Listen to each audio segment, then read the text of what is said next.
Donald Trump wanted to hurt Canada.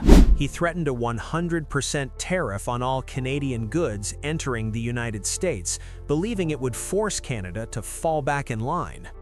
Instead, this moment is turning into a lesson for Trump himself, a lesson that the United States needs Canada far more than Canada needs the United States to survive.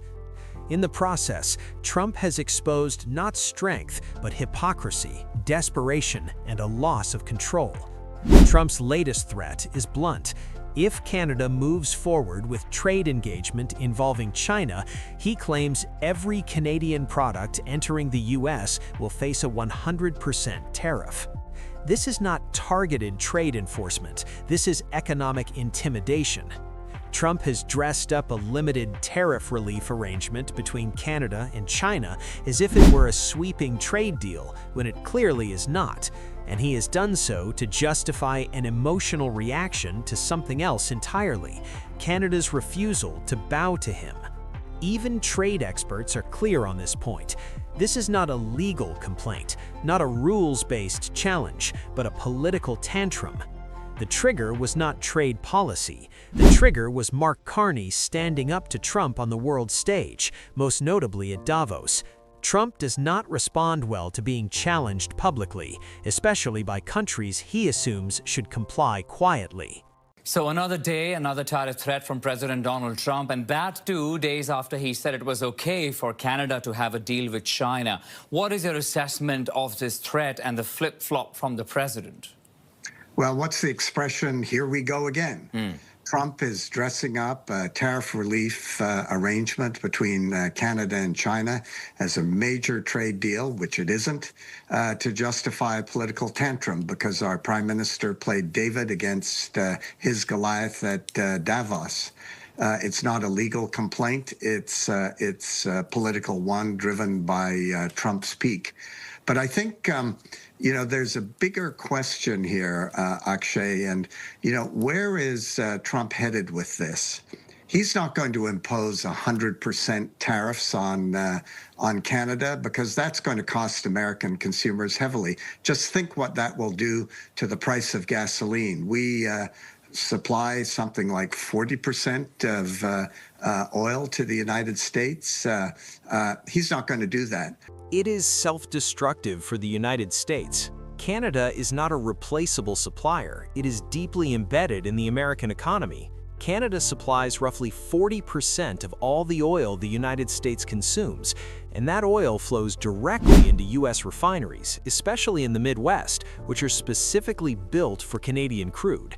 If Trump imposed a 100% tariff on Canadian oil... Can you also highlight the hypocrisy in all of this? Because we know that Trump is expected to visit China on his own, and when heads of state meet, well, there are some deals that are signed. So, well, the hypocrisy here, you're absolutely right, is stunning. I mean, just months ago, Trump struck his own understanding with Beijing that brought down those tariffs that both countries had applied against each other. Right. As you pointed out, he's going to Beijing. He's already said he won the trade war with China. So, it's pretty rich for him to say, we've eased our tariffs on China and then raking us over the coals for essentially taking us back to the status quo ante before we got into a trade war with China. There would be no quick alternative. Prices would spike within days. Gasoline prices would jump, heating costs would rise, and inflation would surge. That pain would hit American voters first, not Canada. Then there is manufacturing. Canadian steel, aluminum, auto parts, lumber, fertilizers, and critical minerals cross the border multiple times before a final product is completed. A 100% tariff would explode costs for U.S. automakers, construction companies, farmers, and defense contractors. This is not foreign trade in the traditional sense. It is a shared production system, and breaking it would damage American industry. Then there is food. Canada is a major supplier of wheat, canola, beef, and key agricultural inputs, and tariffing those goods would raise grocery prices across the United States immediately. Trump knows all of this, which is why this threat is not a policy plan, but a desperate pressure tactic. He is counting on fear, not feasibility, because the moment a 100% tariff is actually implemented, the backlash would not come from Ottawa. It would come from US oil companies, manufacturers, farmers, governors, and ultimately US consumers. That is why this threat functions as a bluff. Trump can threaten Canada, but he cannot economically afford to follow through, and that reality is exactly why Canada holds more leverage than he wants to admit.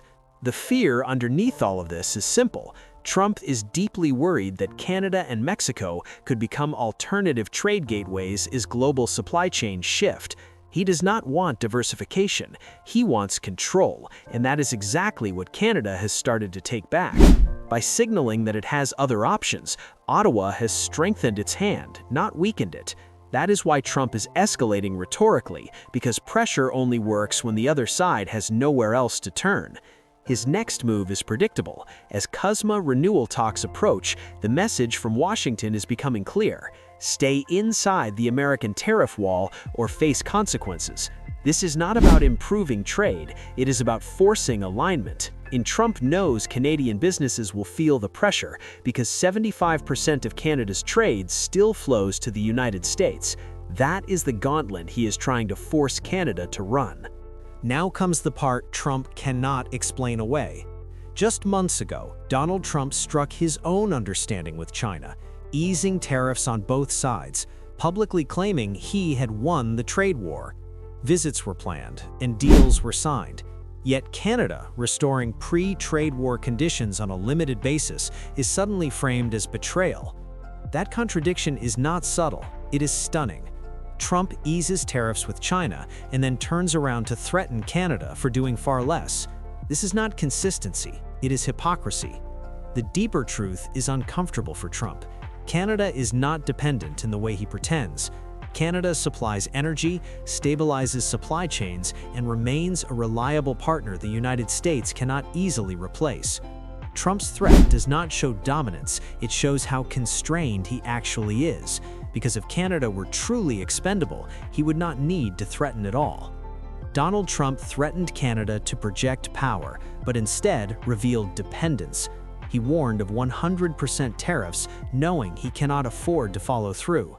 Attacked Canada for engaging China while cutting his own deals with Beijing, and in doing so, reminded everyone watching that pressure politics only work when the other side is weak. Canada is not.